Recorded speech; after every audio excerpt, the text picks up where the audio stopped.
Kawawa naman yung ating mga kababayan, binayaran para tumahol ang mga yan, 'di ba?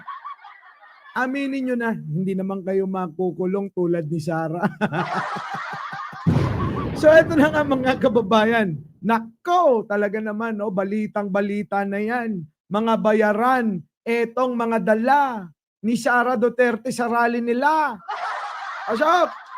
Pambansang pulisya ang video ng umano'y hakot at bayaran sa mga nagprotesta sa EDSA Shrine kagabi. Nako. Binunyag ng PNP na nasa 200 hanggang 500 piso ang bayad sa mga sumama bilang pagsuporta kay VP Sara. Nako. Kunin natin ang live report ni Mar Gabriel. Mar.